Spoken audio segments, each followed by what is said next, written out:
Right, good morning, everyone. Apologies for the slight delay. Welcome to the hearing number 30.6, which is our hearing of submissions for rezoning in the West Melton area. Just before we hear from our first submitters this morning, anything for us from the 42A reporting team? It's just one quick update in response to the panel minute. So Mr. Foy, Council's economic expert, he can attend at 10 a.m. on Zoom. Mr. Nicholson sends his apologies. He's committed in Dunedin today. He is able to attend on Monday, if that's of any use. Yeah, thank you for that. We'll see if we need him back on Monday or not. All right, thank you. The first submitter on our schedule this morning is submission number 0038, Peter Bonnie Scott and Cordy Roads. Good morning and welcome. So we have your original submission, which I think is the only material that we have. I don't think you've submitted any material or evidence since then. So over to you to speak to your submission and let us know what your key points are. Cool. Good morning, everybody. So I'm Cord Rhodes. I'm son of Peter and Bonnie Rhodes. My dad, Peter, is beside me. My parents bought the property 37 years ago. And at that time, it was farmland and entirely farmland in a little village on the outskirts of Christchurch. So since that time, there's been some development, which you're all well aware of. And we've now become an island, a rural island surrounded by residential development. And we've put in a submission in the context of, we just feel that what has happened to the property needs to be kind of considered in the context of whether it should be changed to residential. We're aware that there's so many reports done around all the other developments, and that the information that the council must hold must give them enough information to be able to do the change of designation, whatever the terminology is that you need to do. A key other aspect of just where Dad lives is he can't actually do rural activities anymore. He had the police around a year ago when he had a professional come to shoot rabbits on the property, and the neighbours were concerned, and the police turned up to go, why is there shooting happening on the property? And there's neighbours, residential neighbours right on the boundary, which is something I used to do, which I wouldn't do now, but we had a professional come and do it. Another thing that popped up recently, Dad was just mowing the paddock and a stone flipped over and hit the house, a neighbour's house, and damaged their house. Fortunately, the neighbour was pretty nice to Dad, in all fairness, but that just was an area of tension that, again, it's a situation in which we find ourselves. And then we just can't do rural activities on the property. Like, we can't have animals on the property because of just so many people around, and there's just a concern that the animals would get spooked, concerned, fireworks. So yeah, so that's the reason for why we have just put in a submission. We don't have any evidence, we don't have experts to like you've had from all the other submissions, but we feel that because we're a rural island, that should be considered strongly. That's our view on it at the moment. Thanks. Does your dad want to add anything at this stage? Does your father want to add anything? So my father is very deaf, and he can't hear the discussion that's going on, so he won't be able to speak to it, but I'll brief him. All right, thanks very much for that. I'll see if we have any questions for you, Raymond. Malcolm? Yeah, how big is the block of land in question? How big is it? Was 14.5 acres until we gifted that part to the council. I think there's about 13.5 acres. That's a good point. Are you aware of the land that was gifted to the council 3 years ago? This strip of land, like my parents just gifted it to the council to allow the development to have access as a walkway. As a walkway along the main West Road. There. Thank you for that. And so the use you've just been using it for general livestock use. So my parents had horses up to a few years ago, and now they can maybe just bale hay on it. They can't have animals on it now.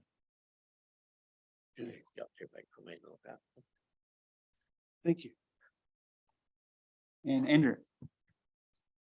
Yeah, thanks, Mr. Chairman. So yeah, so just interested. So you had horses. So, and the reason, and from what I understand, the main reason that you've stopped having horses was because of the residential encroachments around you. Oh, it was a balance of my parents getting older, Okay, and now you could not have horses on that property. and okay, so that's just because of the changes over time and there's slow encroachment over time. It's not because of any greater awareness of the existing community of animal welfare issues or just And- more traffic going past the road? Is it simply the residential on the boundary which is becoming a problem? Oh, well, the residential would mean more traffic. There's Yes. so much more traffic there since 37 years ago. Yes. It's unbelievable. But it's just a general population density. Like horses spook easily. Like we're brought up with a family of 4 generations of horses. You'd never want to put horses on that property. They'd definitely get spooked by all the residential activities going on there.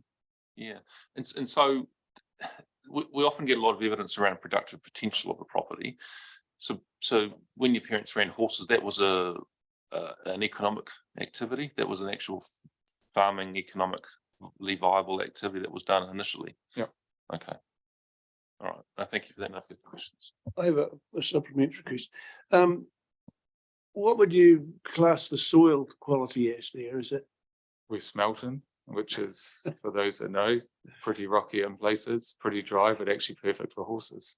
Yes, good for dry feed. Or shingle. So it's not something that's ever been cropped or it's just Never been used- cropped the never been entire cropped. time. It's just No. been horse use. Yep, the entire time it's been horses. Thank you.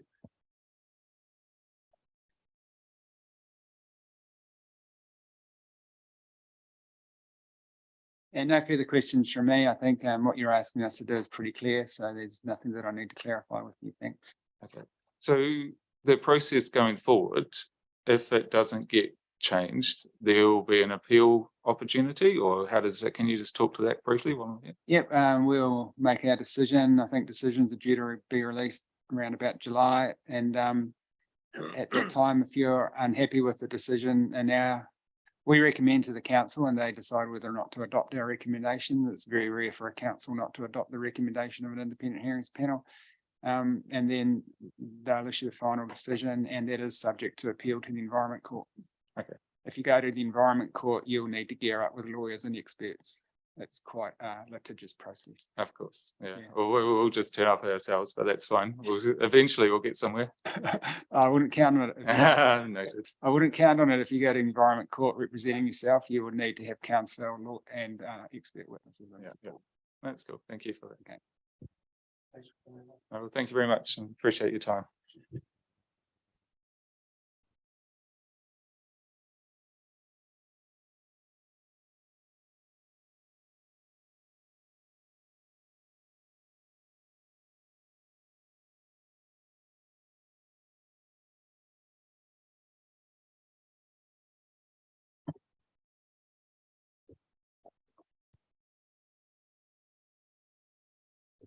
So the next submitter on our list is submitter number 0243, Roger Howard, Gillian Rosemary Marshall. Morning and welcome. Morena. You've appeared before us before, so I don't need to explain to you the drill, so I'll pretty much just hand over to you. Thank you. Kia ora koutou, ngā te mihi kei te mana whenua, ngā hoki te mihi, kia koutou katoa. So with me, I have Mr. Thompson, who is a planner, and the client, Gillian Rogers. So, Chair, I presume you've read the legal submissions. You don't want me to go through that.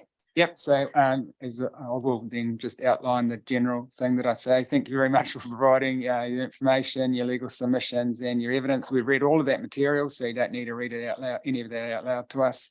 You are, however, welcome to highlight key points, and then we'll see if we have questions for you. Thank you.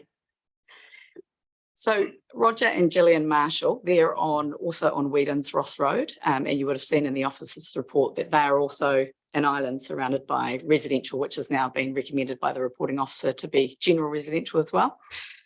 And the site is owned by the submitter. It's in 2 parcels. It's located between the existing township and the residential developments further along. So it's actually closer to the town than other developments. It's bounded on all 3 sides, and there's, it's been built up. I think there's a preschool on one boundary. There's a lot of urban. And they have the same challenges as was set out in the evidence as the roads have just referred to in terms of the issues with carrying out rural activities on the property. So the proposed general residential zone will provide for a natural infill of existing urban form, and it's a more efficient use of the land. It's able to be serviced, will contribute to meeting demand, and will contribute to a well-functioning urban environment. So they have been in a position where they have provided a lot of evidence, geotechnical infrastructure, transport, land contamination, water servicing, earthworks, power and telecommunications. So they've provided the full suite of evidence to demonstrate that. And in our submission, the rural zoning will result in a suboptimal planning outcome, and the general residential zone is more appropriate. So I think in terms of what the panel might have questions on, I was just going to address a couple of key things. So the scope of submission, it was very clear in the submitters that they sought their land to be rezoned to general residential zone, and that the provisions could be amended or any other consequential relief. So you can be confident that what we are seeking falls squarely within scope of the submission made. In terms of the national policy statement for highly productive land, the reporting officer has identified in his section 42 report, and I entirely agree that it's not to be considered highly productive for the purposes of the NPS. This is because while the site is LUC2 and zone rural, it falls within the exception, which is it's identified for future urban development. It was identified as part of Area 3 of the Rural Residential Strategy, and has also been identified in the Urban Growth Overlay. And I should say that the roads piece of property as well in the corner is the other piece of land that falls within that. So the submissions I make in terms of Gillian's land equally applies to the corner piece. And in terms of the national policy statement on urban development, I also agree with the reporting officer that the rezoning of the site is not unanticipated or out of sequence. So policy 8 isn't being triggered, which has the additional requirements of economics evidence demonstrating demand and things like that. It has already been identified in the rural residential strategy as suitable for more intensive development. It's identified as the urban growth overlay, and the submitter simply seeks that the general residential zoning is now appropriate, some 9 years later, given the surrounding land has been developed and is recommended for general residential zone. Policy 8, obviously, you know what that says, so I won't go into that for you. So that's sort of probably the key bits that you need to know of note. And I would just say that the roads land is in a similar boat, and in terms of those exceptions also applying to that corner block. And so the final comments I would say is the site is more appropriately rezoned. And I think the alternative is, in my submission, quite an absurd outcome where the site is entirely surrounded by general residential and restricted in its activities, yet it's unable to be developed in the same manner. And the reporting officer has actually come on board, which is great. So he had identified some additional bits of evidence in his initial section 42 report in terms of transport, geotechnical and solid waste services. That's been addressed. Further evidence was provided, and I understand a memo has been provided to the panel which says that the experts are all now in agreement. So while we had originally made those experts available, we didn't think that they were necessary. But if you need have any questions in that respect, we'd be happy to address them. And that's all I plan to address you on. Thank you. I'll see if we have questions arising from the legal submissions. Raymond, any questions? Welcome. Hendrik?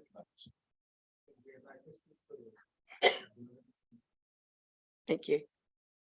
Now, Mr. Thompson was simply here to be available for questions. I think his hard work's been done behind the scenes in terms of getting all the experts and the evidence together. So if you have any questions, Mr. Thompson, he's available for that as well.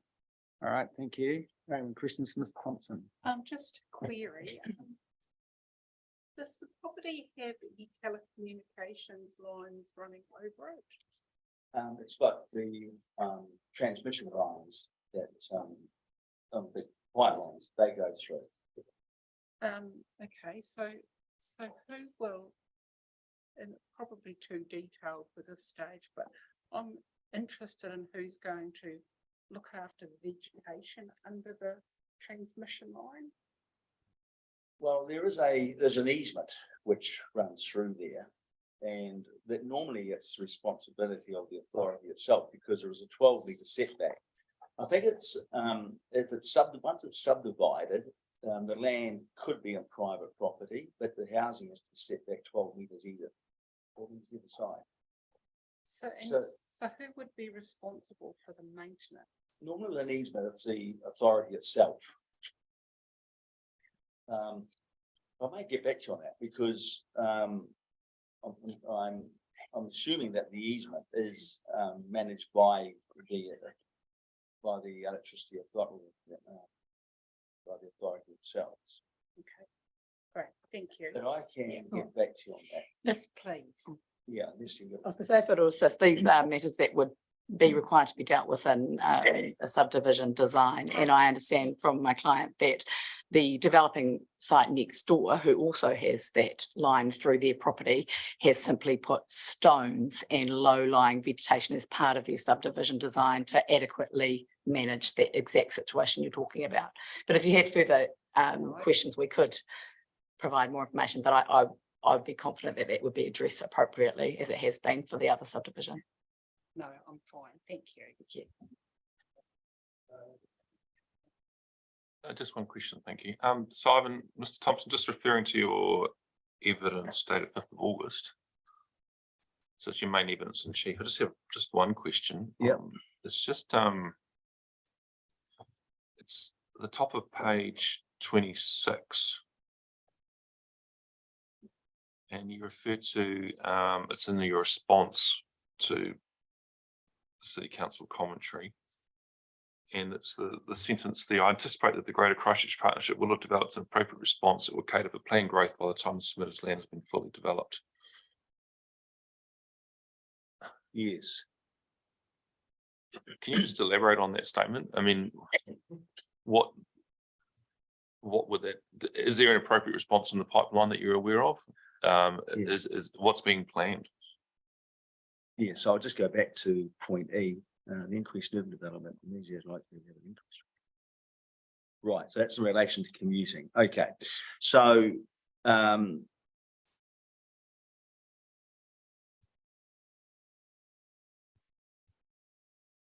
so the Greater Christchurch Partnership are producing a spatial plan. Now that spatial plan is being paralleled by a Greater Christchurch transport strategy.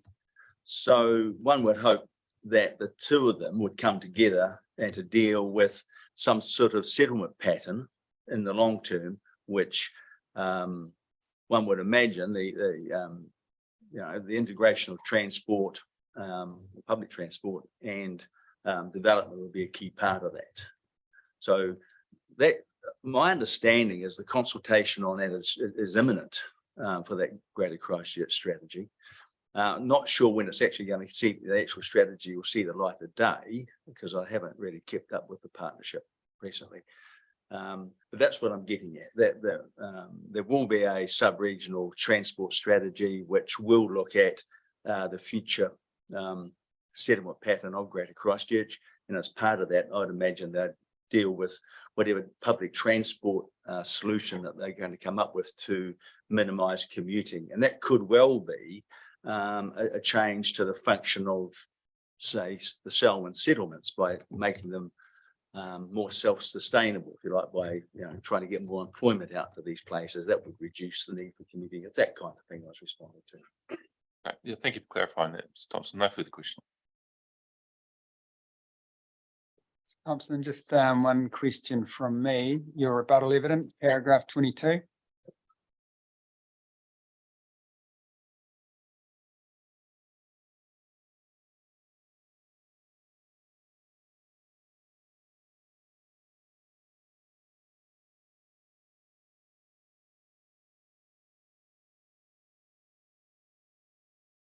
It's where you suggest some additional wording for the ODP narrative. Yes. And my question is that additional wording contained in your Appendix 1A narrative, or is it in addition to that? No, wording? that would have to be an addition, I think. I'll have to resubmit that. So I had just picked that up also, and I said to Mr. Thompson that we will need to resubmit. He's got two recommendations that we've accepted to ensure that they do come into the final version. So I will see that that happens after this hearing. Right, so we can anticipate some revised ODP It narrative. would simply have the wording has been agreed by the technical people now put into the document, so it's ready to go. All right, so when you provide that to us, can you just indicate, just with shading or something, the new wording as opposed to what's currently in Mr. Thompson's 1A, just so we can see what the additions are? Yeah, okay, that's good. And then any other changes, Mr. Thompson, to other PDP provisions that are required to implement the relief sought, or is the ODP diagram and the ODP narrative sufficient? I believe it's sufficient. Because, well, in my opinion, I don't think there's a need to commit to that medium density. All it's suggesting is that consideration should be given to it, and that's a response to Mr. Nicholson's comment. Yeah.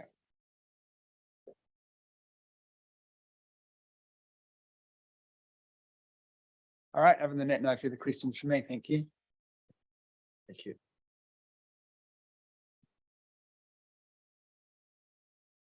Thank you very much. So we're now adjourned. Our next submitter is due at 10:15. Hughes Developments Limited.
Right, good morning and welcome. Resume the hearing. It's number 30.6, which is rezoning request for West Melton. At this stage, we're hearing from Hughes Development Limited.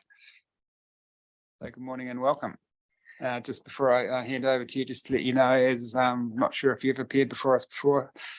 I can't remember. We've had lots of people in front of us. We've read all the pre-circulated material, your evidence and your legal submissions. Thank you very much for providing that. You don't need to reread any of that out loud to us, but you are, of course, yourself and any of your witnesses very welcome to highlight key points for us. Kia ora tātou. Thank you, Mr. Chairman. My name's Ian Gordon. I'm counsel for Hughes Developments Limited. I haven't appeared before you before. And so it's a pleasure to be here. Housekeeping matters. There are two. Your minute of, I think yesterday, in response to the joint witness statements,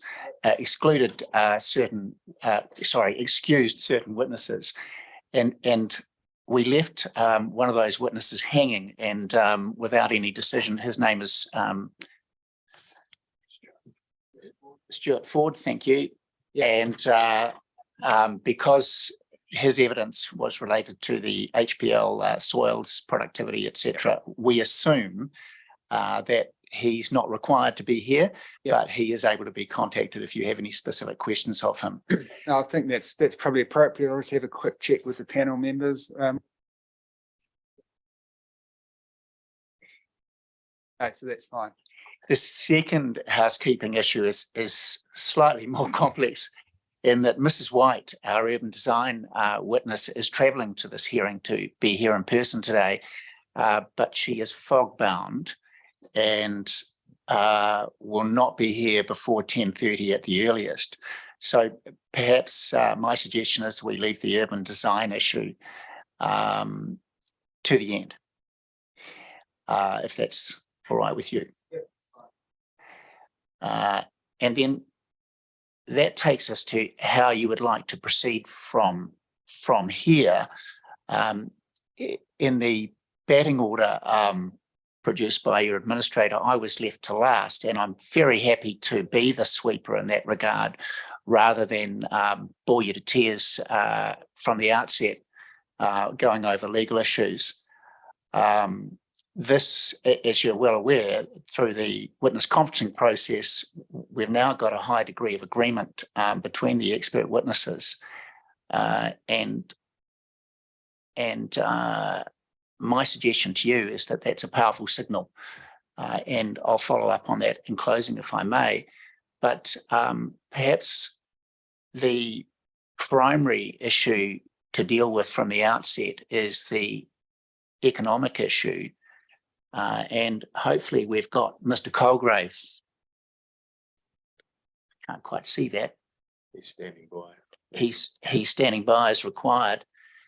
Mr. Colgrave tested positive for COVID-19 last night and is feeling lousy this morning, but is manfully fronting up and is probably our first go-to person. And I imagine you have questions for him, and I'm simply happy to hand him over to you, if that's the way you'd like to proceed. Yep, I think that's fine. This material.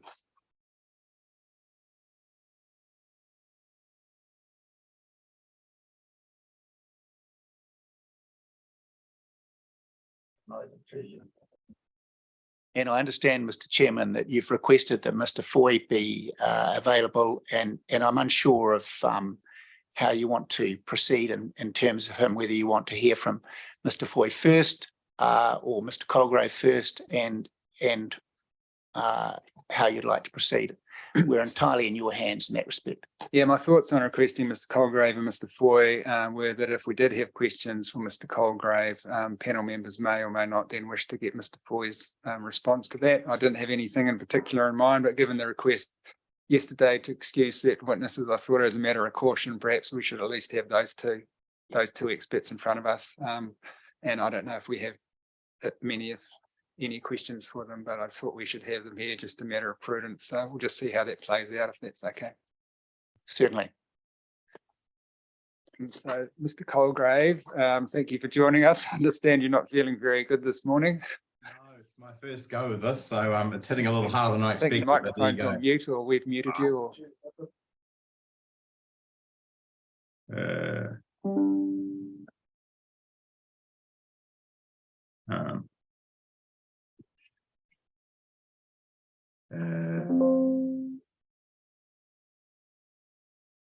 Um, I'm not sure. Can you hear me now? Okay, great. Sorry, I'm having some audio trouble here. You can hear me though? Not really. No. I'll reconnect.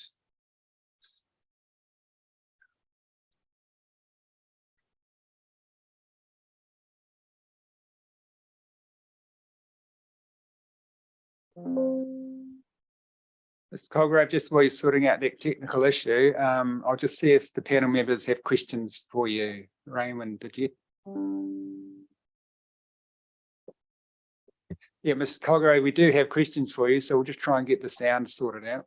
Yeah, sure. No one can hear me at this stage? No. Actually, I can hear you, Fraser. Yeah, I mean, I seem to be coming okay at my end. Can the panel hear me? I can hear you, Derek.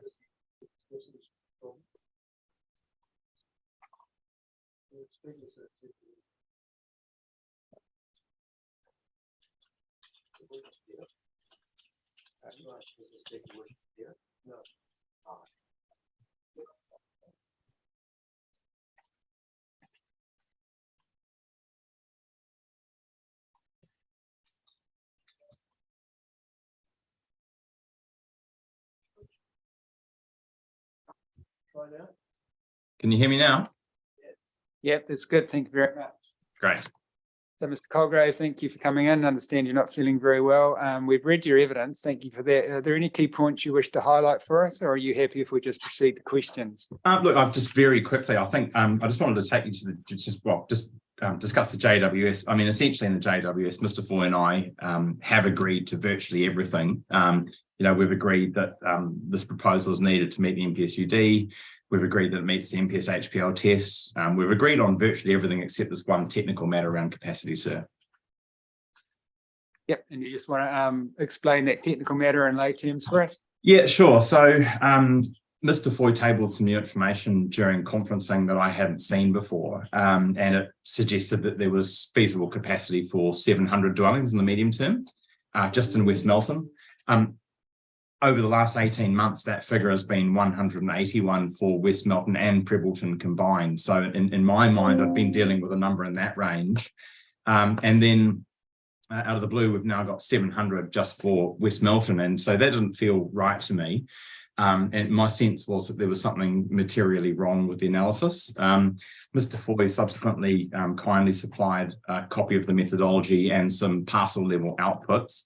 And having gone through those, I've identified what I think are the major issues. So I'll just go through this very quickly. And the first one is for PC67. That's been given consent for, I understand, 179 dwellings, but Mr. Foy's analysis has that at 359, so that's overestimated by 180. And then the other really big issue that I found was that the modelling assumes that every general residential zone parcel of 1,400 square metres or greater can and will be subdivided in the next 10 years to provide capacity. So, we're talking about large new homes on pretty big sections, very nice dwellings and so on. So the assumption that all of those things can and will be subdivided in the next 10 years, which gives another 240 dwellings, to me is patently wrong. And then in addition to that, the analysis has PC77 at 410 dwellings and this one at 222 dwellings. And combined, that's another 300 over and above what it should be. So there's a lot of significant overestimations of the actual capacity. And so when you boil those figures down to more realistic numbers, you end up with a shortage. Can I just intercede for a moment, Mr. Colgrave? In terms of these numbers, there's a footnote in the joint witness statement. That's correct. And they're the numbers I think that you're referring to. That's correct. Can you just step the panel through those numbers so that we're clear on what you have identified as being incorrect? Sure. Okay. So we've got 702 dwellings as medium-term capacity, and 359, or roughly half of those are PC6. Just pause for a moment. This is the footnote after paragraph 17. Yeah, we're clear on that. Thank you. Yeah. So the model has 359 dwellings in PC67. I worked on PC67 at the time. It was 131 dwellings. I understand it's now 179, and consent has been sought for that. So the most likely development outcome will be 179. But as you can see in this footnote, the model's got 359. So that's an overestimate of 180 dwellings. You can also see that it says in the footnote 240 dwellings across the existing residential zones. And that's the other figure I mentioned before. So that 240 arises from the assumption that every section 1400 square metres or greater will be subdivided in the next 10 years to provide additional dwellings. And so what I did was, obviously that doesn't make sense. And even the methodology report says itself, intensification is not going to be a goer in the foreseeable future for the reasons I've mentioned, young dwelling stock, expensive dwelling stock, all that stuff. So for some reason, the model is throwing these numbers out, even though the methodology statement itself says, well, this is not going to work. So there's some sort of disconnect there. And the other major overestimate from the model is that it had PC74, this one at 222 instead of 124, and PC77 at 410 instead of 220. So it's essentially significantly overestimated the capacity from all of those key sources. And then on the other side of the ledger, when it comes to demand, what they've done is taken the new district medium-term demand figure and allocated a share of that to West Melton. So over the last 15 years, West Melton has absorbed about 5.5% of district growth. So, all things being equal, you would assume it would get sort of 5-6% of the growth. It's only been given 3.7%. So that's led to a significant underestimate of the demand. So if you apply that sort of long run average of 5.5%, to that medium-term district demand figure, you get a revised demand of 680. And then on the other side of the ledger, I get I get supply of about 350, excluding 74 and 77. So I have a shortfall of circa 330 in my analysis, whereas Mr. Foy is finding a surplus. What was that final shortfall figure? I just didn't catch it. My back of the envelopes, based on what I've seen, I get demand of 680 and supply of about 350, excluding 74 and 77.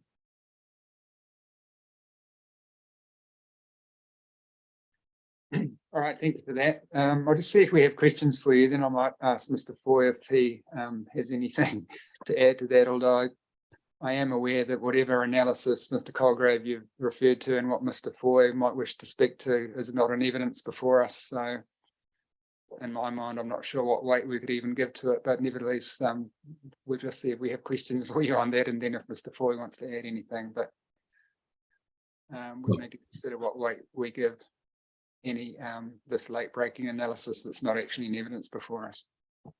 So I don't have a question about that. That's right. Yeah. Yes, so affordability, Mr. Colgrave. Over the past few weeks, we've heard some evidence from real estate agents saying that Rolleston, for instance, attracts first home buyers, and Lincoln, for instance, attracts second and third home buyers.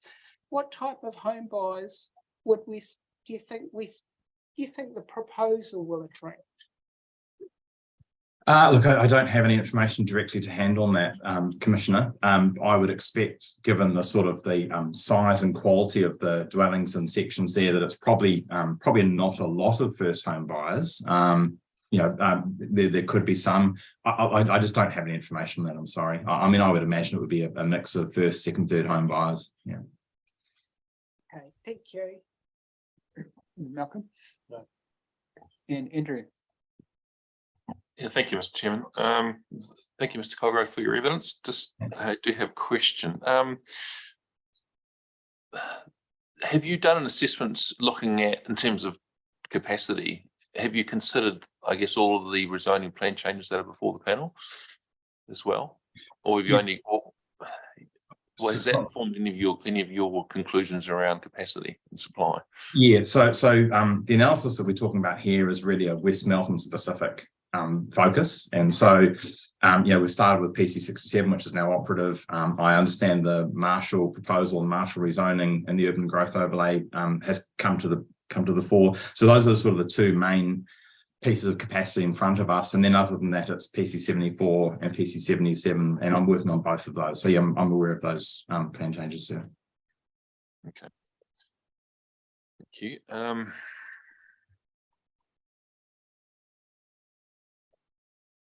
Just interested in, I guess, some of the market comments, and maybe this is not a question for you. You may be able to cover it or not, but just this discussion around the households per hectare and the densities on the site, and this discussion and the evidence around, and you cover it in your paragraph 74, and you talk about West Melton being its own market, and you talk about its more rural outlook and average larger average sections. So I guess would if the panel was minded to have a lower density, would that reduce the distinction between Prebbleton and West Melton then if it had higher density dwellings? Sorry, sir. It would alter one of the attributes that sort of distinguish the two. But I mean, even if you were to resolve that difference, Prebbleton's location, I think, on the edge of Christchurch City and its connection with the city and proximity to Hallsville and Hornby, I think that gives it a distinct kind of flavour. I think there'll be some people at the margin who might sort of, be choosing between Prebbleton and West Melton, but in my mind, West Melton is a separate market. Sure. And your paragraph 89, you talk about short-term supply and medium supply, and potentially this is a question for Mr. Hughes, but I'm just interested, what's the driver to bring this development to market in that time period as opposed to a later time period? Yeah, I mean, that's just probably a question for Mr. Hughes, but I think my understanding, working with a lot of landowners in the district, is they're all seeing this unprecedented growth coming through, and they're seeing an opportunity to provide supply to meet that demand. And that's what they're in the business of doing, and the demand's there, and they're a willing and able supplier. So it just makes sense that they would want to bring this to the market to meet that demand. Okay, all right, thank you. No further questions. So Mr. Colgrave, I think I understood what you were saying about your concern with what you understand Mr. Foy's recent analysis to be, and certainly my reading of the evidence before us, particularly that of Kim Seaton, is that PC 67 is 179 lots, as you say. We have a subdivision plan showing that. And some of the other numbers you referred to in terms of the private plan changes coincide with my understanding of the evidence as well. And then I understood you to say your other major concern, or one of them related to what in your mind is a over-optimistic view on intensification. Yes, yeah, look, I think that's the most serious issue here, sir. So the model has, for some reason, just assumed that every section 1,400 square metres or greater will be subdivided in the next 10 years down to a minimum of 700. And look, there might be a handful of people who decide to cut their section in half. It's not going to be most of them, because these are new and young, expensive dwellings and all that stuff. But the other issue, when you go down and have a look at individual parcels that it's identified as being subdividable, a lot of these have very large 400 square metre section homes right in the middle of the site, with swimming pools and driveways and all that stuff. It's not physically possible to subdivide these lots without demolishing the dwelling first. But in a lot of cases, these dwellings are worth $1 million and the land's only worth 300,000 or 400,000. It would never be economically viable to demolish those homes and split the section in half. So for whatever reason, the model is producing these nonsensical results. All right, thank you. And I've just got one question from your evidence. It's your table 5, which is on, it doesn't have a page number, but it's just above your para 71. I don't have that in front of me, sir. Well, I'll just ask you the question, and I'm happy for you to come back. I'm sure there's a very simple answer to it, and I probably knew the answer at one stage, but in your table 5, when you have a chance to look at it, you have a line that says demand, including competitive margins, and the numbers are medium term 1859 and long term 5530. Yes. And my question is simply, what was the origin of those numbers? Oh, yes, sorry, sir. Yeah, that's from some internal memos that have been produced by Ben Baird on behalf of the council. So that's those were his analyses, and so those are the numbers that all of us have been working with up until now. And I think in that same table, sir, you would see the 181. Yeah, So yeah, that's it. Yeah, so the demand figures were from Ben Baird's analysis, sir. so the same source, so that's consistent source for that. Correct. Yes. All right, well, thank you. They're the only questions I had for you. Mr. Foy, we've asked for you to be available. Is there anything at this stage in terms of your advice to the Section 42A reporting officer that you'd like to add at this stage, either in relation to what we've just discussed or other matters relating to the joint witness conferencing process? Thank you, sir. I suppose in summary, I generally agree with Mr. Colgrave's position that demand in West Melton is such that additional residential supply will be needed at some time, and the only point on which we disagree is the timing of when that additional demand will be required. I'm guided in that by the output of the Selwyn capacity for growth model, which wasn't something that I was actually involved in. It was my colleague who's being commissioned by the council, so I don't have intimate first-hand knowledge of the model, but the model was developed in conjunction with Ben Baird from the council, and he had a lot of involvement in the assumptions underlying the model.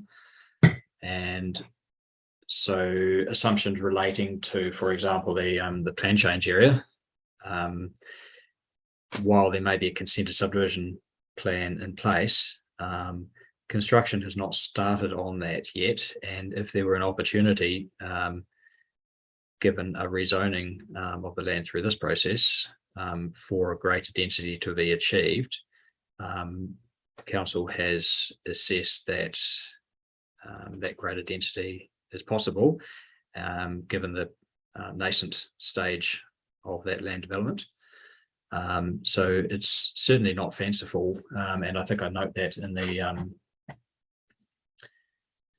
the joint witness statement, that the consented density is actually relatively low, and in order to achieve 359 dwellings on 33 hectares, that's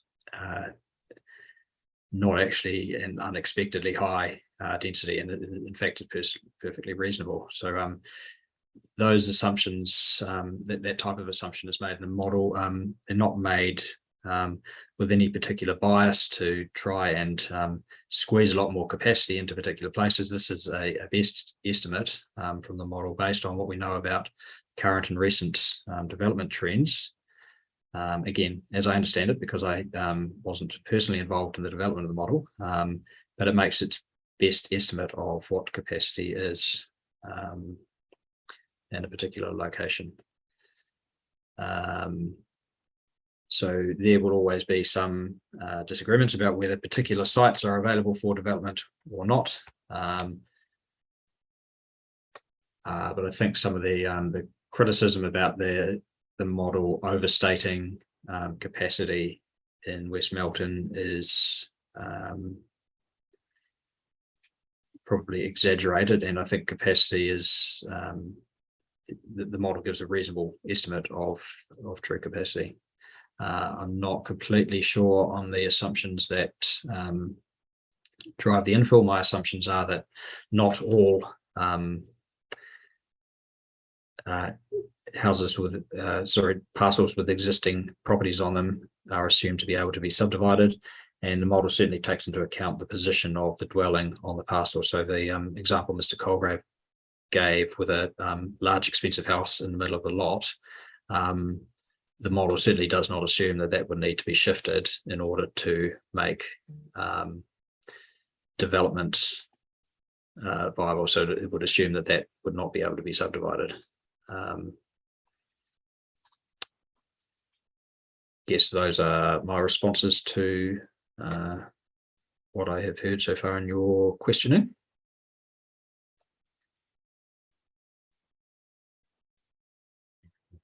Thank you for that. Any questions, Ron? Yeah. Mr. Foy, Malcolm? Yes, I'm interested in your term current and recent development trends, larger sections being with expensive houses being split up.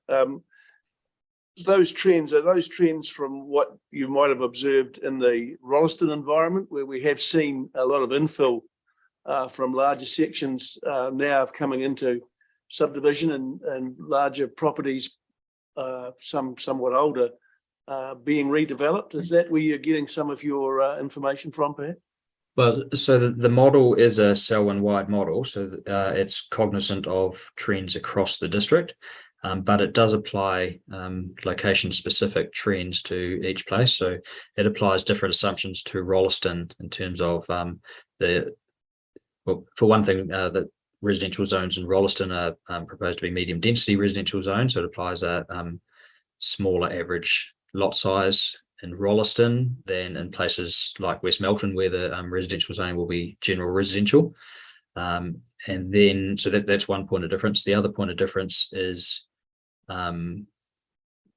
just purchaser preference, and that is definitely reveals a preference for larger lot sizes in West Melton. So the assumption that the model makes, on talking with its author, is that the average lot size would be 700 square meters in West Melton, but would be smaller in Rolleston. Thank you. And that comes to Mr. Colgrave's observation about the where he was talking about the 1,400 square meter lots being able to be subdivided. I guess that's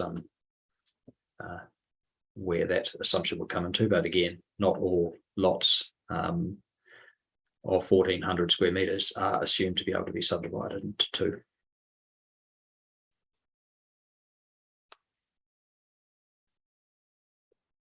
Andrew?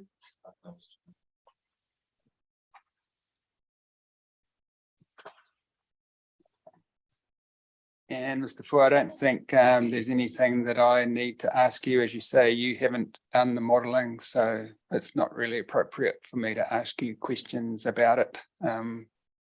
You're really giving us secondhand information, so we'll need to decide what kind of weight we give that, but no further questions from me. Thank you. Thank you, sir. Thank you, Mr. Chairman. On this issue, Mr. Brown can also speak to the numbers in the footnote, but I don't know that there's much point in that now that Mr. Colgrave has effectively demonstrated the inaccuracies. If I can, because we haven't got an urban design witness yet, if I can leap in with a legal submission just on this issue, and picking up on obviously on what you said earlier, is that this capacity model isn't in the evidence.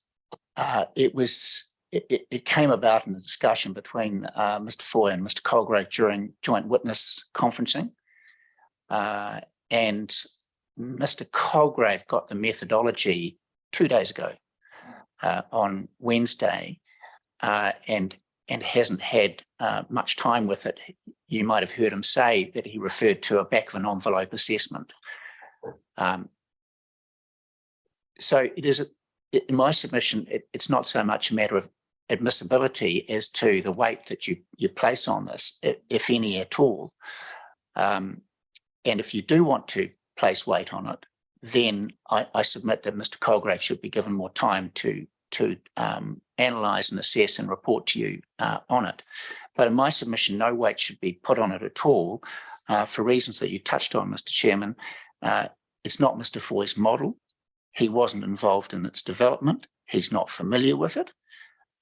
It's not part of the evidence, and he now refers to the criticism of it being exaggerated, but has no basis for that. And Mr. Brown can take you through, if you want, a lot by lot assessment that he's undertaken of 30 lots to demonstrate the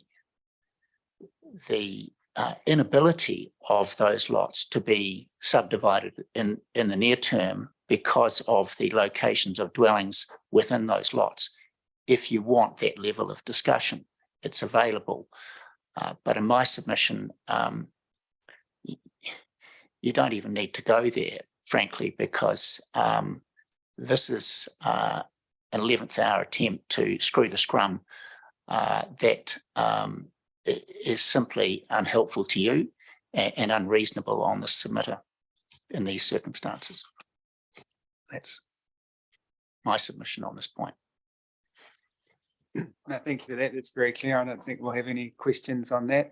So how do you think we should proceed now in terms of the witnesses that you have available and who we might want to ask questions about? Little bit up to you. We've got Mr. Hughes here if you've got any questions for him. And I noted there was a question about development timing. Yep. Should we deal with that now? Yep. Mr. Hughes is here. Thank you.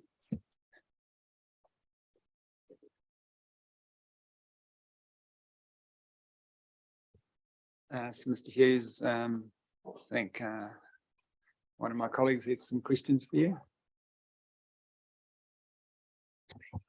Yes, thank you for your statement. I have a question in relation to your statement as well that's been provided, but also in relation to the timing, as you heard previously. I guess I'm just interested in the evidence before us. Economic evidence seems to suggest there is evidence suggesting there's a potential shortfall in the short term and medium term, and I'm just interested in, I guess, how in the timeframes required to bring this development to market from your perspective, and will it actually be delivered in that short and medium term? Any comment on that, please? Yes, certainly. We're in the business of developing land, not land banking. And our model is basically as soon as the land is zoned appropriately, we commence with the construction of it and the development of it. That certainly would be our intention for this block. We haven't had a development in West Melton for probably, coming up 8 years now. So we feel like there's definitely demand there. We've got quite a large database of purchases, and the intention would be that we would develop it very promptly. Okay, thank you. And just finally, just a question for clarification. Clause 7 of your rebuttal evidence dated 10th of February. It's an easy question. You may not need to look at the evidence, but you refer to implementing a number of measures to ensure low impact development designed to integrate with its environments and solar streets and reserve lighting and rainwater harvesting. And just for clarity, those are you have installed those in other developments that you've undertaken, or would these be new to this site? We have some experience with solar powered street lighting that was carried out in one of our developments in Kaikoura. But I think technology has advanced a lot since then, and we're certainly keen to implement that on the subdivision. Thank you. No further questions. Just another question on the lighting, light spill. I mean, we have observatories and dark sky areas recently. Interested to know this solar powered lighting, what's the light spill like compared with the others? Do you have an idea? The short answer is no, I don't. But we would certainly want to comply with whatever standards are in place and make sure that the light spill that's created from these solar powered lights don't affect stargazers. Mr. Hughes. Sorry, Alan, do you have a question? Sorry. From me. You talk about the subdivision in Kaikoura, because actually I've got that in mind with this question. How close are the eaves in your developments from one building to the neighbouring building? I want to know how close the eaves are. Good question. If you're talking about an eave on a garage, it's generally 1 metre off a boundary. If you're talking about the eave on the accommodation part of a house, so bedrooms, bathrooms, living areas, it's generally 2 metres minimum off a boundary. Do you think that's wide enough? I'm talking about in a Rolleston sense. In West Melton, given the lot sizes we're talking about, it would be a lot further off the boundary. The reason people purchase out there is because they want space from their neighbours and privacy. So if we're talking about an average 1,500 square metre section, you would probably be looking at 5 or 6 metres off a boundary generally. Thank you. So while we're waiting for Ms. White to come in, would it be all right if, do you think we should proceed to Mr. Brown while make use of the time? Certainly, that's a good suggestion. She's apparently 15 minutes away now Yeah. in a car coming from the airport. Tell her not to break the speed limit. We've got plenty of time. Mr. Brown, good morning, welcome. Again, you've appeared before us before. Don't need to read out the pre-circulated material, but is there any kind of key points or summary points you'd like to tell us before we ask questions? No, I suppose in light of the early exchange with Mr. Gordon about the evidence of Mr. Foy, I would love to, but I'll leave that matter lie. So I'm happy to take questions now. Questions, Raymond, any questions, Mr. Brown, planning evidence? Engagement with Māori and iwi, what engagement have you undertaken, or how have you provided for cultural values in the proposal? Yeah, so in that regard, I'll just draw your attention to the genesis of this submission is our private plan change, which is plan change 74. So through that process, we've consulted and engaged and had documentation from MKT. So we're aware that they've identified there's no matters of cultural significance that we need to be taking account of. But as with Mr. Hughes's developments, we're very cognizant of the Ngaitahu subdivision guidelines. And in particular, this development, we've got extensive Indigenous planting requirements and also the use of an extensive swale network to look after the water. That provides, as well as its amenity and visual benefits, it actually provides that extra layer of treatment for the stormwater and provides that level of care with the water and the groundwater resource. So those are two very obvious examples. Okay, thank you. Thanks very much. Thank you, Mr. Chairman. Just a couple of questions. Thank you for your evidence. Just looking at your rebuttal, so paragraph 18, which begins on page number. So paragraph 18, it's clause E. And you minute there. Sure.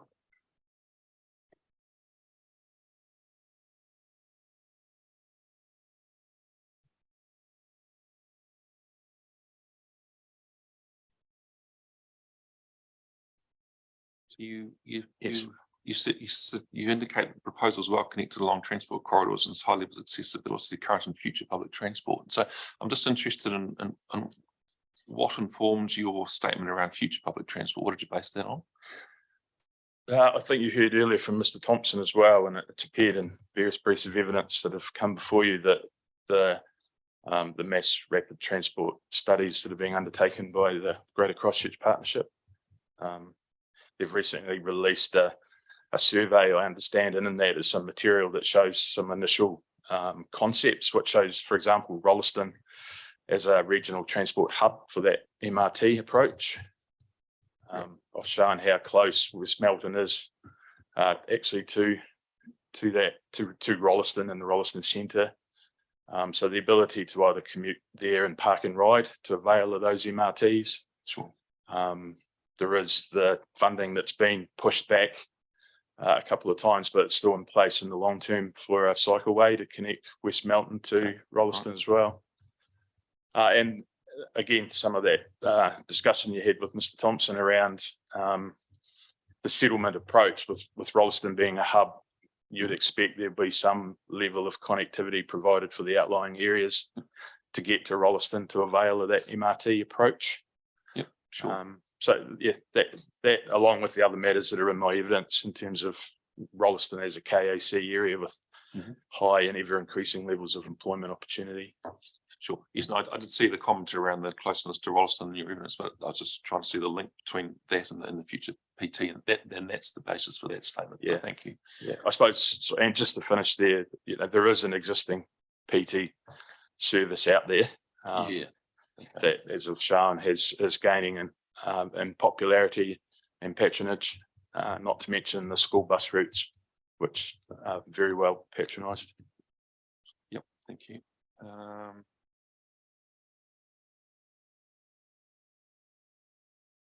So I'm just looking at the OD, or the development plan, I think you call it, development area. So again, I'm not sure what that's towards the end of your evidence. It'll be in attachment A. I'm just curious, so the whole area is described as living west Melton North medium density, but you're seeking average lot size of 1,500 square meters. So is that accurate? Is it medium density or is it something else? Just querying that.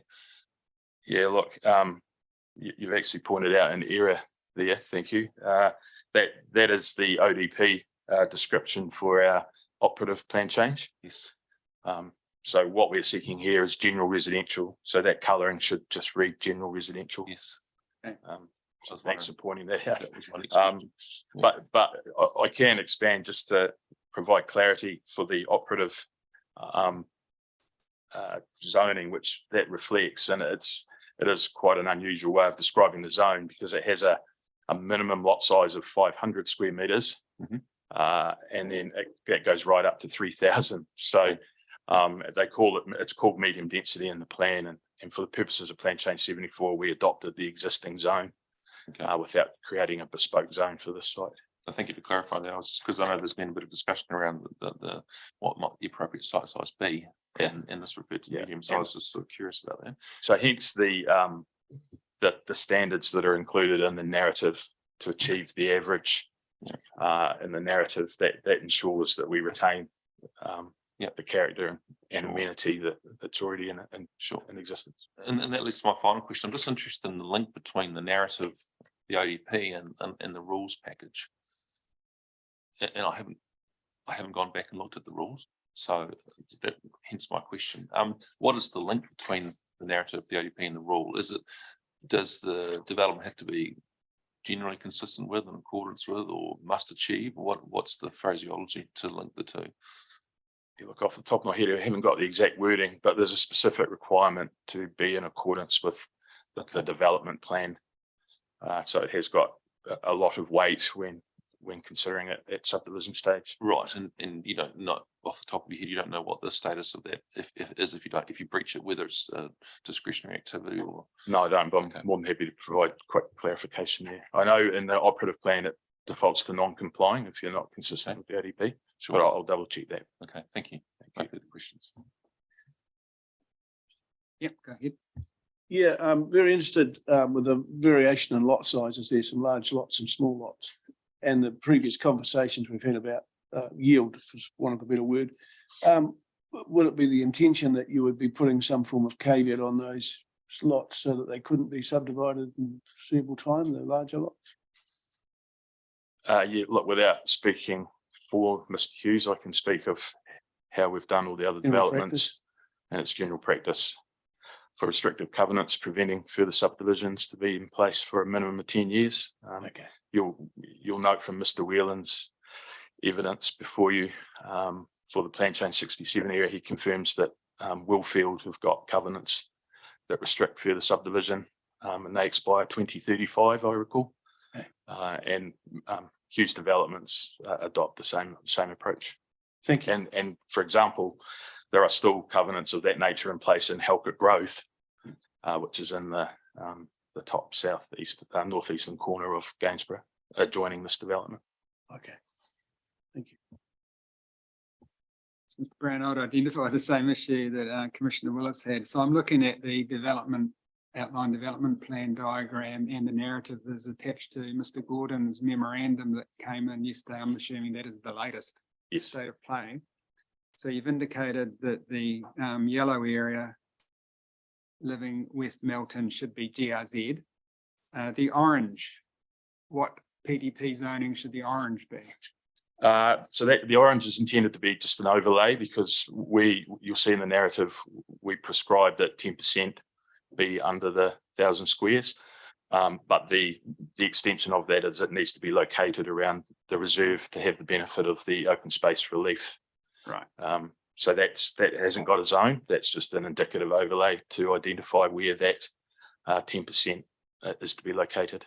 So if you were to develop for us an amended ODP figure, which I think you need to do now anyway, just to change the legend to GRZ, would that orange area be shaded yellow? It would be GRZ, but then there'd be a density or some kind of overlay sitting over the top of it. Yeah, I think it'd be wise for that to be reflected more clearly. Okay. So if you'd be able to, well, I don't know if you draw these diagrams, but whoever draws them for you could do that and Yep. submit it to us. That would be helpful. Absolutely.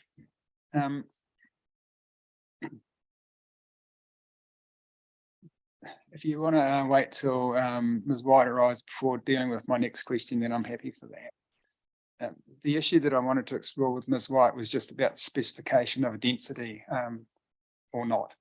And she and her evidence is of the view that there is no household per hectare density requirement specified, whereas I think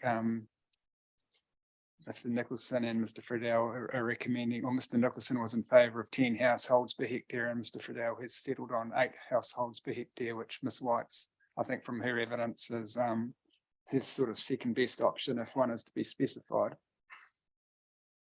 Yeah, there's Ms. White, just checking. So my question was, if we were as a panel minded to decide that the submission should be granted, but that a housing density per hectare should be specified, and if we were to settle on 8 households per hectare, how would that change, if at all, the paragraph in the outline development plan narrative, the first paragraph under the land use heading? Would that need to change if 8 households per hectare was specified within the ODP?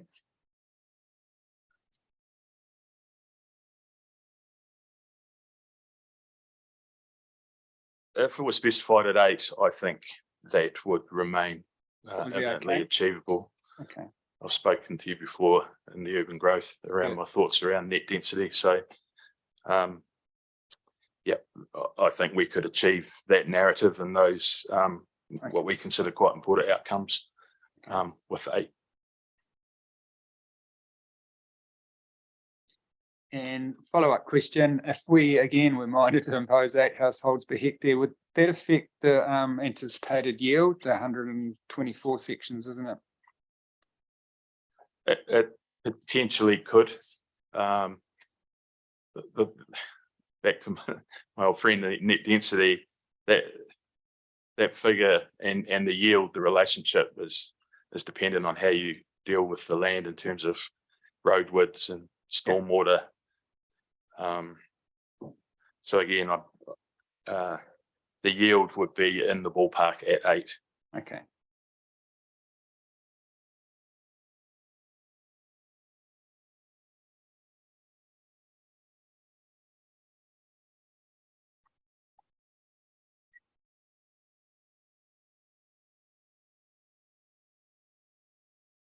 And the only other question I wanted to ask you, if we're again minded to grant the relief sought, obviously we'd need to include a new West Melton development area, include the ODP figure and narrative. Would there be any other changes required, consequential changes to any other provisions in the district, proposed district plan?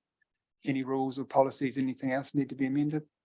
No, I have looked at that. I am aware of some consequential changes arising from the Plan Change 67 site. Yeah. But I think, again, the narrative of our ODP, and I'll confirm Mr. Willis's earlier question around that status, but we're sort of being quite deliberate that the ODP encapsulates what we need without having to tinker and add in a series of sort of very location specific rules to what is a general, a district plan chapter. So yeah, that's been our approach, and I think that still holds firm. And finally, I did have another issue.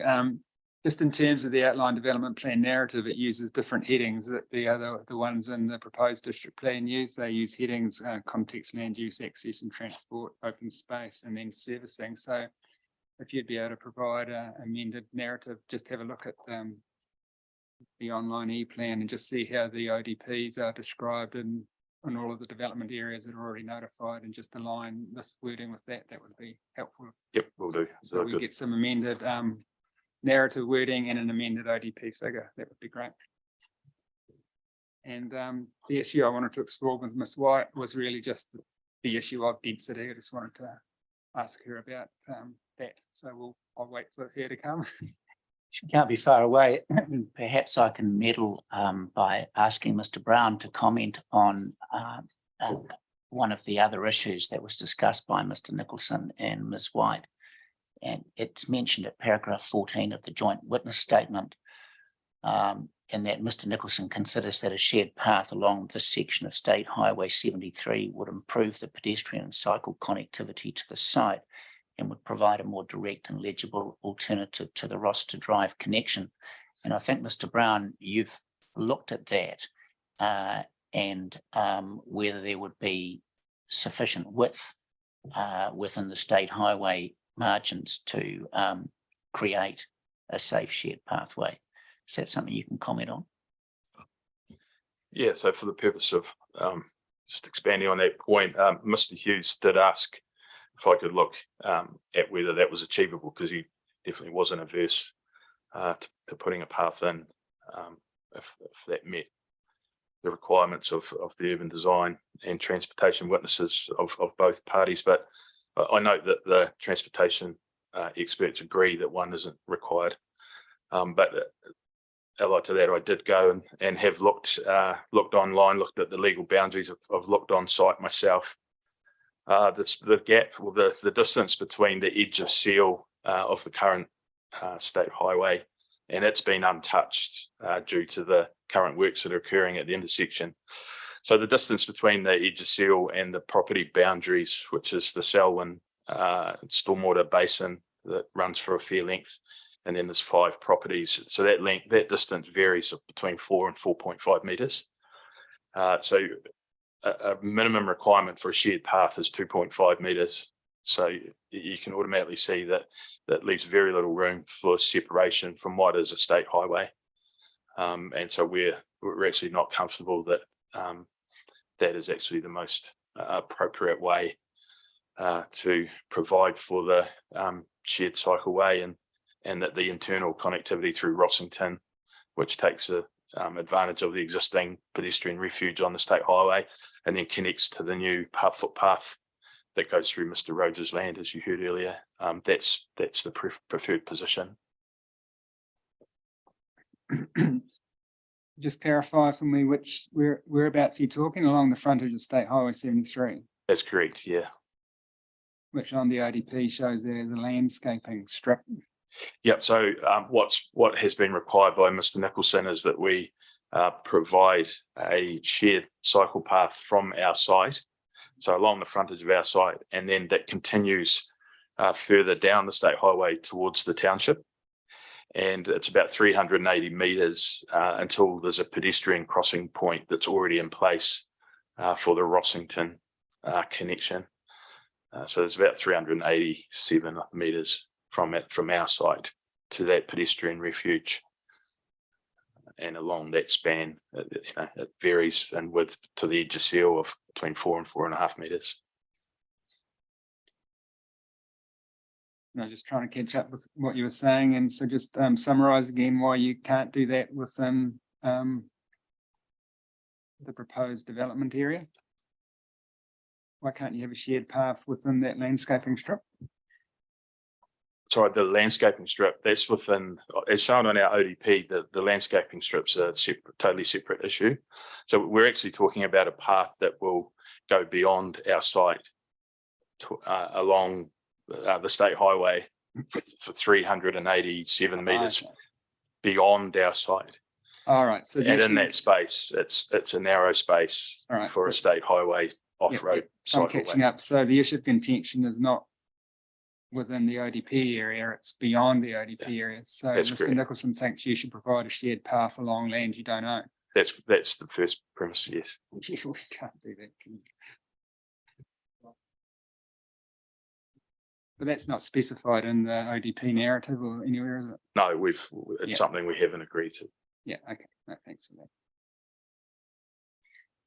Well, that was the only point I wanted Mr. Brown to comment on while we wait for Ms. White, and perhaps we've got a 5-minute slot to stretch our legs. And good suggestion, Gordon. We'll just adjourn until Ms. White comes, and I hope we haven't brought her out here for no reason, but I do want to just explore that density issue. Absolutely understood.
Right, Heather, is our YouTube thing working?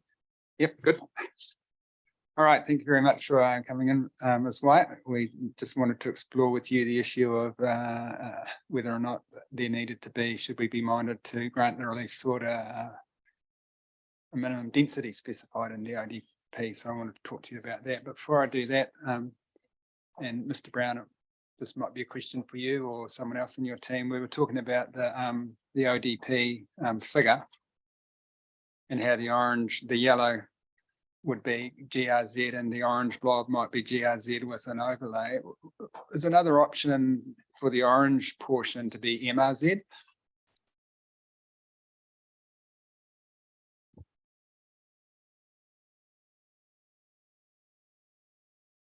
Explore it.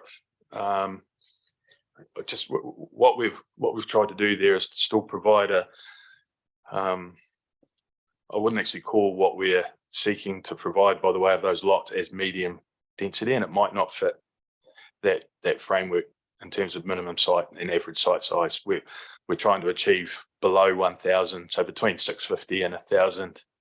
So MRZ might misrepresent what we're trying to achieve there, but I'm happy to look at it. Yeah, happy to look at that, Mr. Gordon. If when we get the revised ODP figure and the revised ODP narrative, and Mr. Brown could look at that and maybe just wouldn't need to be much, half a page, just pros and cons of MRZ as opposed to an density overlay, and then just the preferred option. But if we could have that in front of us, I think it'd be helpful. Understood. So Ms. White, thanks very much for coming in. We've read your pre-circulated material and evidence, so thanks very much for that. Just before we go to questions, is there anything you'd like to highlight by way of key points or summary for us? Thank you, Mr. Chair, and the panel. First of all, my sincere apologies for being late this morning. Secondly, in terms of a general overview, I would like to reiterate my position that I would not recommend a minimum net density as applied to the site. I remain of the opinion that there are sharper tools and more effective tools to manage density than a minimum net density. So as an overall sort of summary statement, that's still my position. All right, thank you. I'll see if we have questions. Right? Yes, Ms. White. I'm referring to, and I can't actually find it, the map that shows the green spaces on it. Is it one of the development scenario maps? Yes. What we call the development scenario maps in the attachments to my evidence? Yes. Yeah. So there's scenario 1, 2, and 3. They got figure numbers, figure 11, 12, and 13, if that's helpful. It's got the green spaces on it. The central reserve, that's in green. Yes, that one. Your figure 9. Yeah, Oh, figure 9. My question is there is there a formula to work out what size and how many green spaces go where they're to go? Is it a formula worked out like number of residents or number of lots? It varies from district plan to district plan. Right.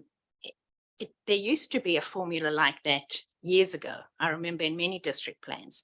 As far as I know, there isn't such a formula still, either in this Selwyn district plan or many others that I'm familiar with. And possibly because it's difficult to anticipate what land or what reserve space council will be happy to receive and maintain in the long term. So that may be a reason why we don't see that model or that method calculated so much anymore, but I don't know the Selwyn district plan that well to be able to point to a particular policy or method of calculating open space, I'm afraid. As an urban designer, and I'm thinking about from a community health perspective, is there a resident's health taken into account where they decide how big and where a green space is going to go? Open spaces tend to be located in places that are really well accessed or very accessible for the majority of people you might be planning for in that particular area. Also, factors like topography come into play, where you don't want an open space that's half of it might be too steep to actually use efficiently as a recreation reserve. So there are a number of different factors like that. Also, size comes into play. They often need to be big enough to be functional, and sometimes teeny little pocket parks don't really serve a purpose with respect to active recreation, or they might serve a purpose as sort of social connection or interactions in pocket parks, on picnic benches and that sort of thing. So there's a whole variety of different functions that apply in terms of the provision of open space, in my experience. And sometimes there are a number of different open spaces can combine to offer a variety of opportunity for a particular neighborhood, maybe a passive reserve just for walking dogs, or wetland areas, or kick a ball around. So I think it varies hugely, and it's quite site specific from an urban design point of view as to what is appropriate, what is achievable and practical, and also what council are happy to accept and maintain in the long term. Because when I looked at your map, your figure 9, yep, I thought, gosh, there's not a lot of green space in there. But I guess that's probably all the space that was available for green space. Well, it's also related to the density, in that the higher the density, the less space people have for private recreation, the more demand there would be for public open space.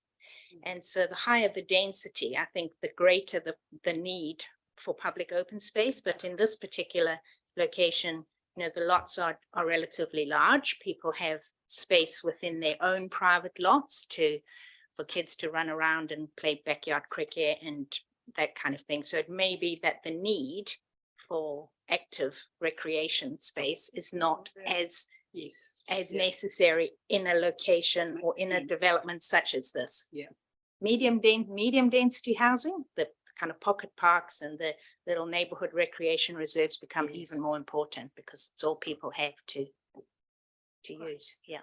Thank you very much. You've explained it well. Thank you. Yeah, following on from that last comment you've made, you made a comment before saying that you weren't in favour of medium density, and yet here we have a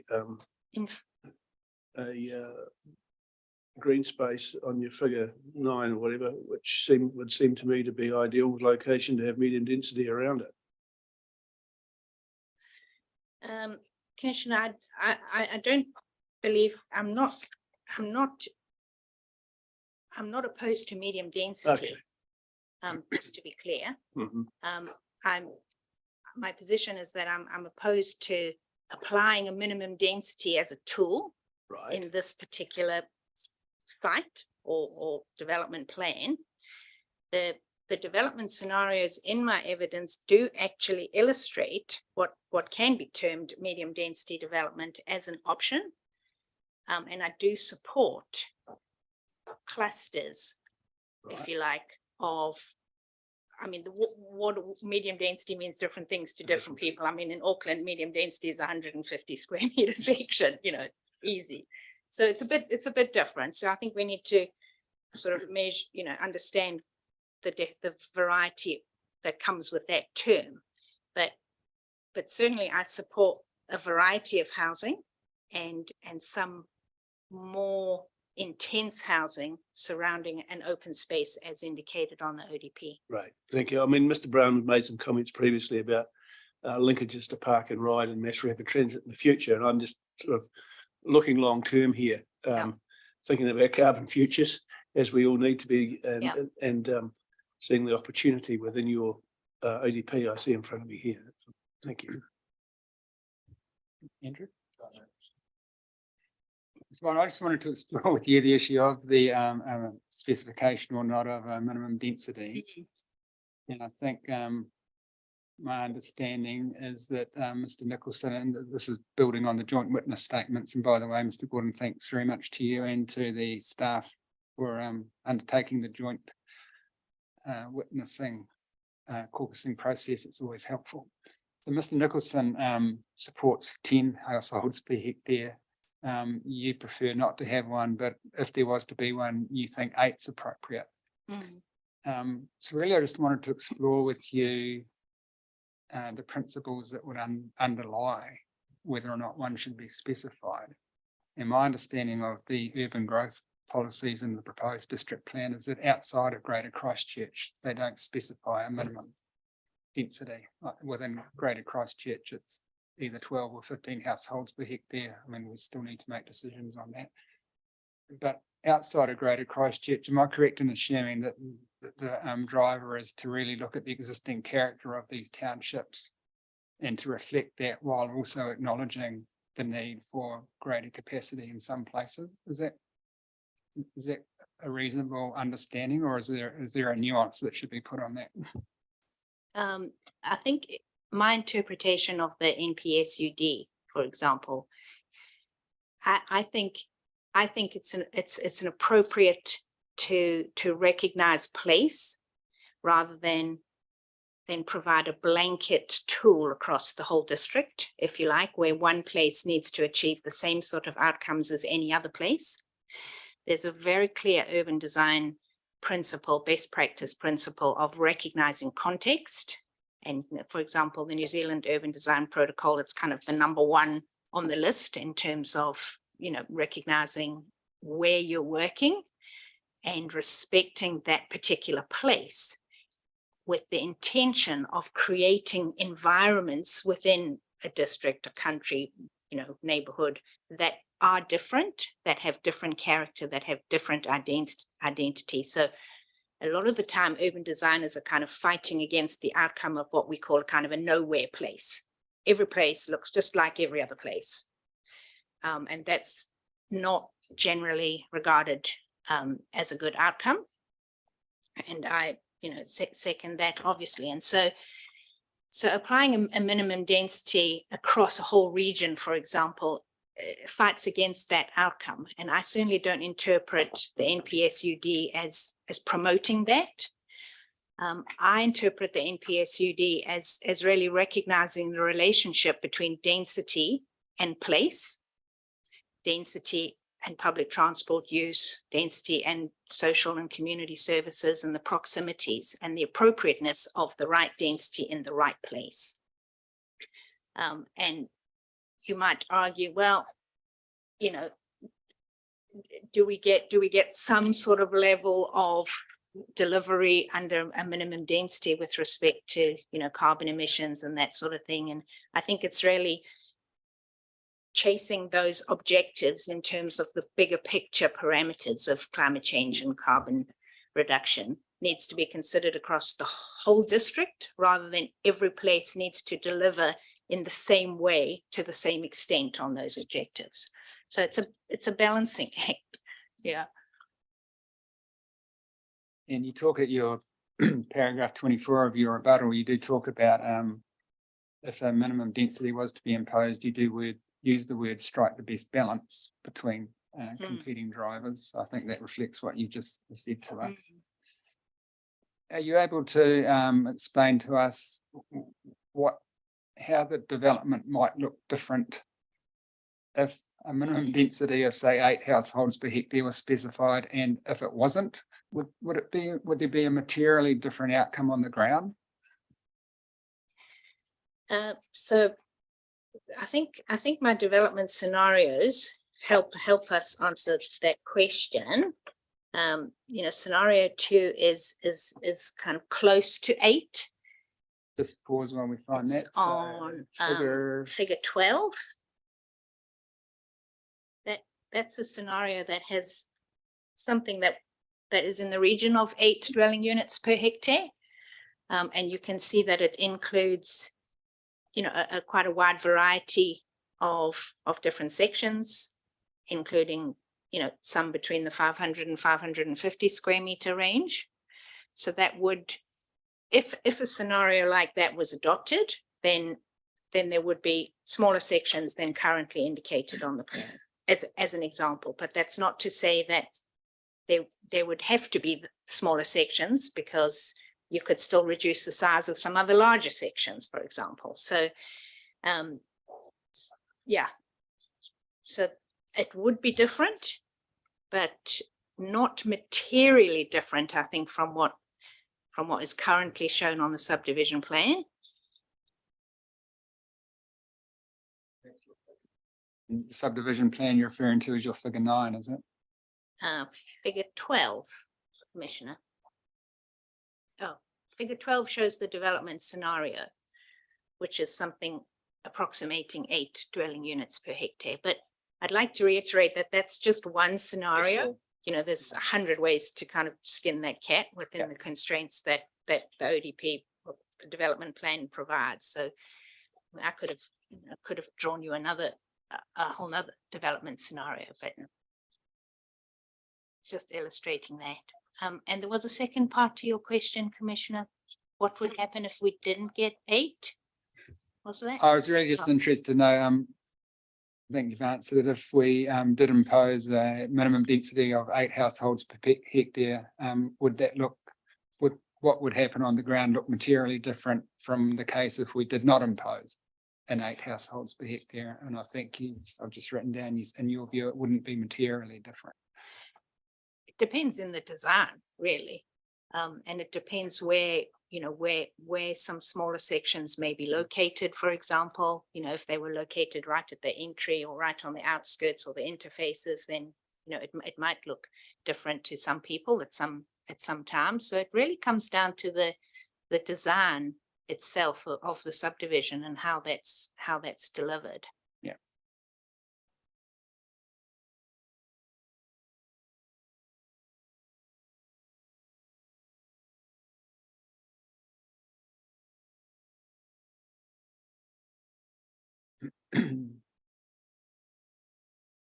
And just one final question on, are you involved with any other kind of similar developments or proposals like this outside of the greater Christchurch area within Selwyn or other nearby districts?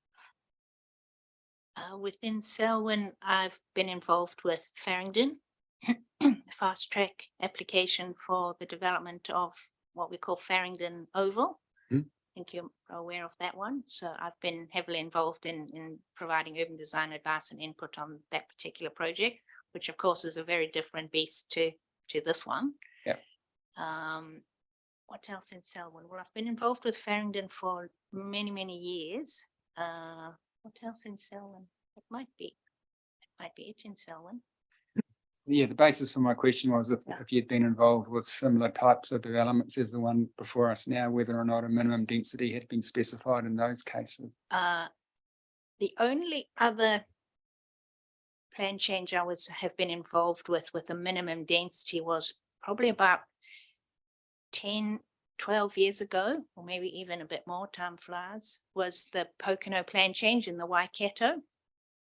And we applied a 10 dwelling unit per hectare minimum density as part of that plan change. And then I was involved over subsequent years not of designing the subdivision, but kind of processing the applications on stage subdivisions on behalf of council as they came through, following that plan change. And there were many instances where that 10 dwelling units per hectare became a real sticking point, because at the time of detailed design, no one really had appreciated the topography of the land that was being developed, that people were working with, the riparian corridors and flood areas and all kinds of other constraints then come to light when you drop down and start doing detailed design. And so there was often a sticking point with the density, because a development stage would come through and it wasn't achieving 10. And there were all these reasons why not, and it became a bit of a hoo-ha. So that is in part, that is part of why I feel the way I do, is that I don't think it's a sharp enough tool. And I think the development plan and the proposed plan, and the ability to incorporate a development plan in there provides us the opportunity to kind of craft a much more specific and sensitive outcome for the site. And if we have that ability, then I'm all for using that opportunity. All right, thank you for that. I'll just see if we have any further questions, anything else? Malcolm? No, I've just been looking at your option 13 at 8.6 per hectare, and it sort of answered some of my questions that I've already asked you. So thank you. And Andrew, anything you follow up? All right, no further questions, but thanks very much for coming Thank in you. this morning. You're welcome. So, Mr. Gordon, back to you. Thank you, Mr. Chairman and panel. That, to my mind, unless you've got any questions in respect of my written legal submissions, then to my mind, I would just like to make a few brief closing remarks, if I may. And if I can find my own notes, that would be a good place to start.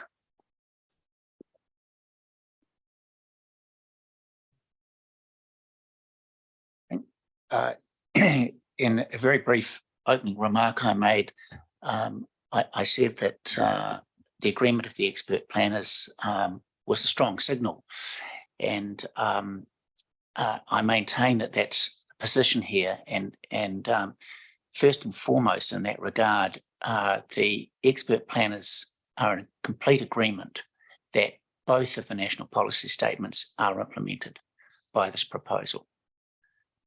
And that's, in terms of the cascade of instruments, that's very significant. And of course, unless you meet the HPL tests, you're dead in the water.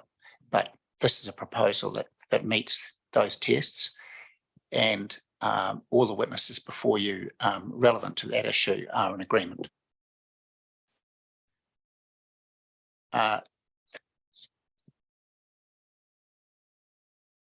And I would go further than that and say that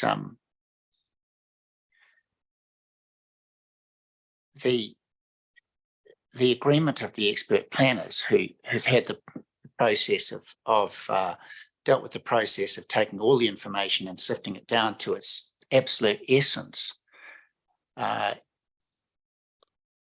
results in a resolution of all of the issues of concern and a recommendation of approval of the submission from Mr. Friedel. That demonstrates that there's been a careful consideration of the Section 32 requirements to consider all practicable options. And that leads, of course, to what is the most appropriate option. And that's where the evidence is now before you. The evidence is that the most appropriate of the options is to allow this proposal, allow the submission for this proposal to go forward. That process then leads you to part 2 of the Act. And the best example of the way that works is in Judge Kirkpatrick's division of the court in the 2017 case of Royal Forest and Bird and Whakatane District Council. And I can provide you with a copy of that if you'd like it, but I'm sure some of you are familiar with it. But the point of His Honour's analysis there is that he says that Section 32 not only informs the process of gathering the evidence, but actually informs the decision making and the arrival at what is the most appropriate outcome. And in this case, I submit to you that you've got a raft of expert evidence that supports the outcome that the submitter seeks, and you can be confident that it is the most appropriate outcome and that part 2 of the Act is met by that. And that is a rather long-winded way of saying what I say in paragraph 79 of my written submissions. And the final sentence was, allowing this submission gives meaning to the Section 32 requirement to examine efficiency, identify the most appropriate outcome, and promote the purpose of the Act. And that's all I wish to say about that, and to urge upon you and say that this is one of those rare occasions when the submitter's case is worthy of approval. Thank you. Thank you for that. I'll just see if we have any further questions. Anything else? Malcolm? Andrew? Just one question. Thank you for your legal submissions. This is just a question that's been vexing me for a while. So your paragraph 22, clause D, and I guess it's just an interpretation matter. You refer to the existing urban areas of Selwyn District constitute an urban environment. Just wait for you to get that clause. So the existing urban areas of the Selwyn District constitute an urban environment, as that term is defined in the NPSUD. Yep. And as West Melton is one of those urban areas, then it affects an urban environment. Yeah. So I'm just curious, where does the urban area of West Melton start and stop in terms of the NPS? Is it the existing urban area, or is it the urban area plus some rural areas around it? And is it some, but what about, where does it start and stop in terms of the NPSUD?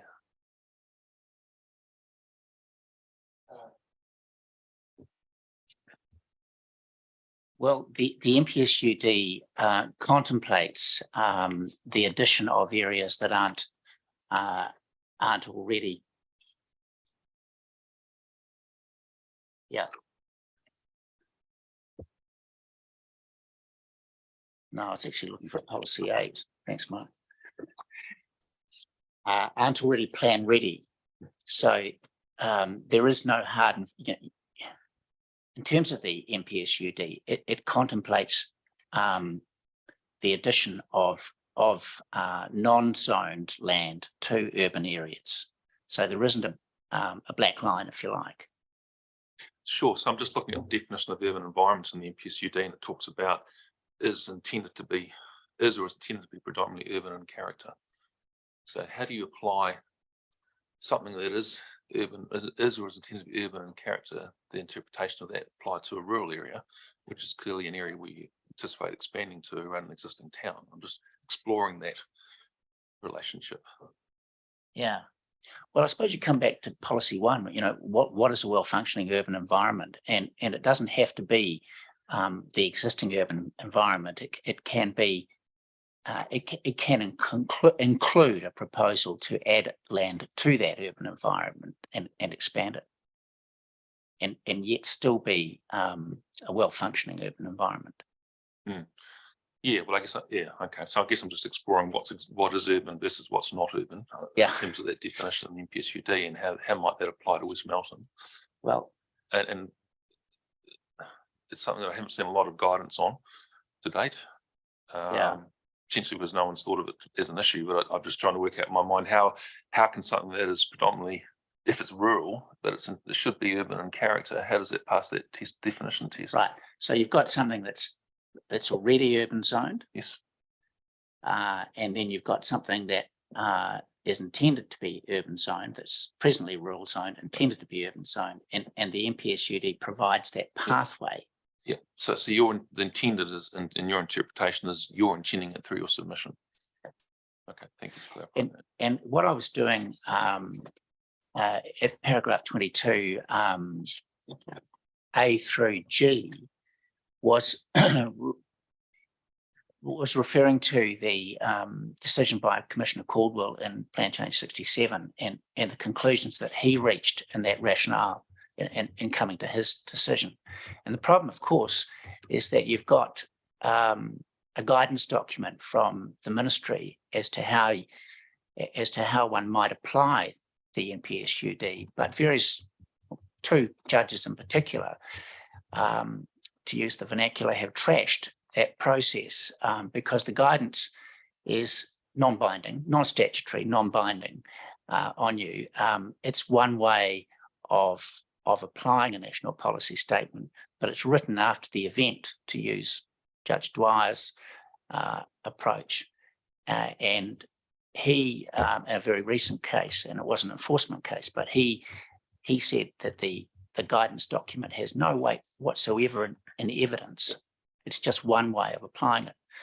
And because the MPSUD hasn't been the subject of much jurisprudence of many Environment Court cases, there's a bit of a vacuum. And that's why I referred to the way Commissioner Caldwell, who's a very experienced barrister in this area, the way he dealt with the application of the MPSUD. Now, that's not binding on you either. Nothing's binding on you, but there's useful guidance there. And that's really the purpose of providing that to you, because I think somebody very experienced has thought about these issues and reached these conclusions, and you may or may not find that helpful. Okay, thank you for that. No further question. Yep, thank you for that. I mean, the issue of MFE guidance is interesting, and in some respects you could say it represents the views of the executive, but then you might argue that it's just the officials. So I don't know if I'd agree that we should give it no weight, but it certainly is something we would have regard to, I think. Look, I totally agree with you. And I think the important thing to remember is that Judge Dwyer was dealing with an enforcement action, which, you know, has a criminal context. Yeah, exactly. Yeah. All right. Well, thank you for that. I don't have any questions for you in terms of the legal submissions. Just wanted to ask about the timing and to confirm with what you think you're going to provide us, with what I think you're going to provide us. So I've got a revised outline development plan figure or diagram, for want of better words, which amends the legend to show GRZ, and that Mr. Brown is going to provide a separate brief analysis of whether the orange area on the ODP attached to your memorandum from yesterday, with that's currently shown as lots less than 1,000 meters squared, whether that should be by way of overlay or perhaps MRZ, and whatever Mr. Brown then concludes is most appropriate will be shown on the revised ODP figure that you'll provide us. And then you're just going to revise the ODP narrative just to reflect the section titles that are more commonly or always used in the existing PDP development areas. And that's all I had for you to provide to us. Is that? Thank you. We've both written that down, and I think it's clear to us both. Yep. Mr. Brown's not. Great. And so the next issue then is just timing. What's your timing for doing that? Well, I'm happy. I know you're hearing on Monday, so by close of play on Monday, if that's. Oh, that's yeah, that'd be awesome if you could do that. That's great. Yeah. That's fine. Yeah, Monday, Tuesday, but early next week would be great. Tuesday. Right. There was just one outstanding matter from Mr. Willis around the status of the ODP. So I've been able to confirm that a large majority of the ODP it's dealt with in subdivision requirement 3, and for matters such as site size and so forth, the non-compliance would defer to discretionary status. So we start at restricted discretionary, that goes to the discretionary. Other matters such as landscaping retain restricted discretionary status. Okay, thank you for clarifying that. All right, so the key matter issue there then to take away for us is if there's a departure from the ODP, it drops you into a consenting framework, and it's either RD or straight out discretionary. So in each case, the decision maker would have an opportunity to either grant or decline. All right. All right, well, thanks very much. I think that brings us to the end of today, and thanks very much for your input. Thank you. So now we're adjourned until 9 o'clock on Monday morning, where we are hearing first up. We're dealing with Ellesmere, I think. Ellesmere, and then followed by a further submission on West Melton. Sorry, no, I forgot something. Haven't wrapped up yet. Undo the adjournment. So because we're not getting reply reports, what we do at the conclusion of these rezoning hearings each day is ask the reporting officer if there's anything that they wish to, if there's anything they've heard during the day that has led them to amend any of their recommendations to us as they currently stand. So sorry about that. No, thank you. It's easy. Okay, so now we are adjourned. Thank you.